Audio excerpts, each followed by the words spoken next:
Backing up your brain. We learn every day, but not comprehensively what we need for certain developmental stages of our lives. School and education have challenged us plenty in this regard. Some of us even swear on our mother's lives that they'll never pick up a book or enter an educational institution again. However, life has changed a lot in the last 20 to 30 years, especially with regard to our education and training.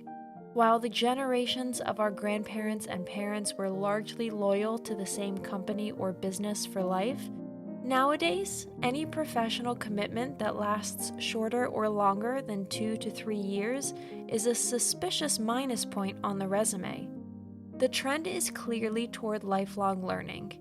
If you can't or don't want to keep up, you'll fall by the wayside professionally and, unfortunately, won't be able to easily extricate yourself from a fateful mediocrity. If you want to go back to school, further your personal education, or broaden your horizons, we have 3 effective learning techniques for you in today's video. They'll reliably help you get back on track, even if you said goodbye to traditional cramming a long time ago.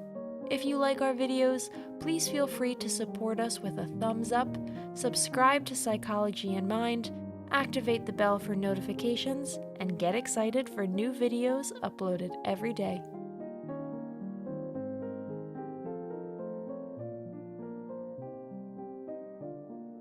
Number 1. The Feynman Mode.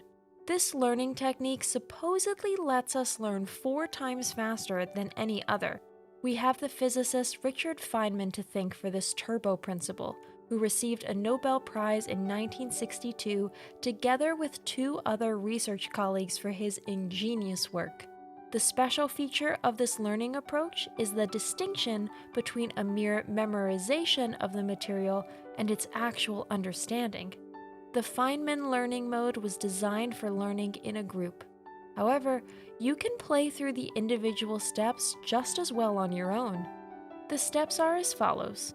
First, explain the topic in detail at a kindergarten level.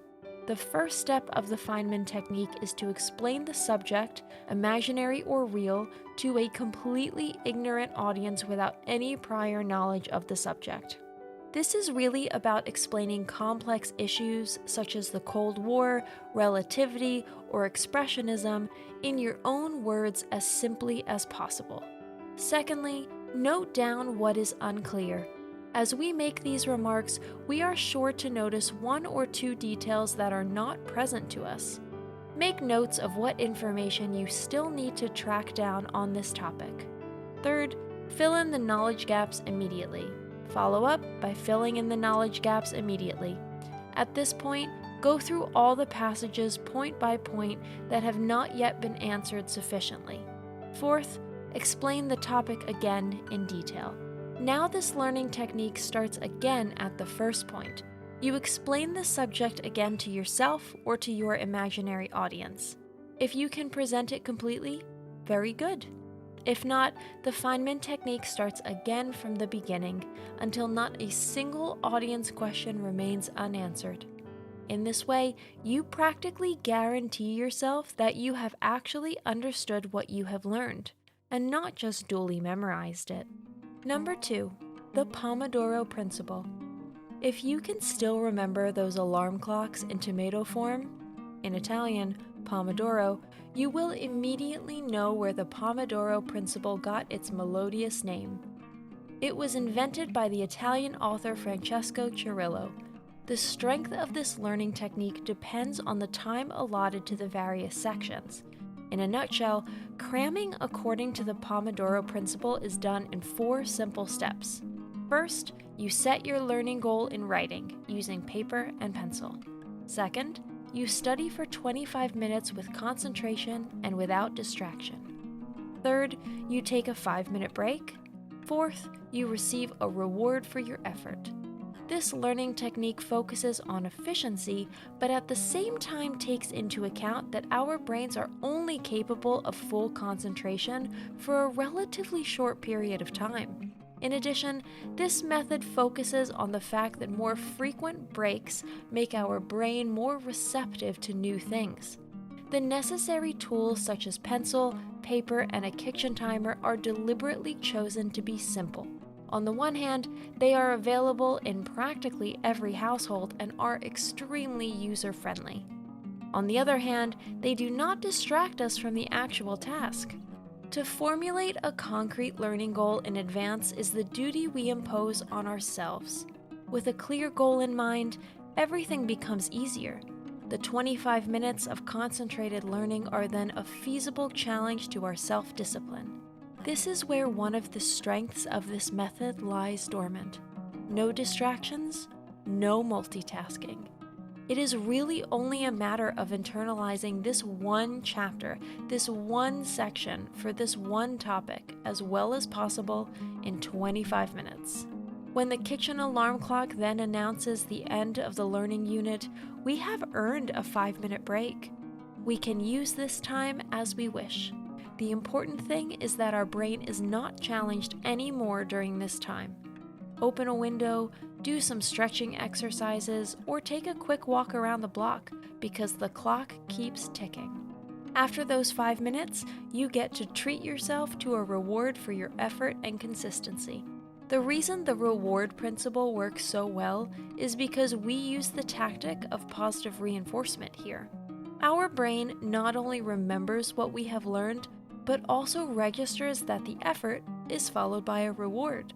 This can be a cup of coffee, a short break on the internet, a piece of cake or chocolate, or whatever makes your heart happy. Also important, the initial penciled goal is crossed out. This simple gesture lends our minds a sense of satisfaction, suggesting to us a sense of achievement. After that, however, learning by the clock then starts all over again. Only after 4 such segments is a 15 to 20 minute break planned. Number 3, the murder tactic. Don't worry, it doesn't get criminal or brutal with this learning strategy. Rather, murder stands for mood, understand, recall, digest, expand, and review. We owe this learning technique to the American scholar John Hayes, who established it in 1989. The individual stages require that we first get into a good, balanced mood for learning. Then we internalize the material and try to understand it. The next step, recall, aims to make us remember what we have learned. The more of it that has stuck, the better. To be able to digest the material better, we split it up into smaller units. Now it's time to expand the knowledge we've acquired in this way, adding those parts that we're still missing or that are lacking in a big picture. The final step is to check the learning success, and, if necessary, to repeat the procedure until the workload is complete. Today's conclusion: efficient learning, the means make the goal. Of course, you can also pick out some useful building blocks from these 3 methods. Even a mix and match is allowed if it seems to be helpful for your learning success. In any case, it is always a good idea to deal with an imaginary audience. Only in this way can we reliably help our brains find where the actual gaps in our knowledge are lurking. Dumb memorization has long since become obsolete. Knowledge should ideally be forever, or at least if we are to benefit from it. Thanks for watching. Did you find this information helpful? Do you have experience with it? We would love to hear from you. Leave a comment below and let us know your thoughts. For more resources about mental health, self-improvement, and psychology, visit our website. You'll find the link in the video description where you can also connect with us on social media and sign up for our email list. Take care of yourself and have a beautiful day.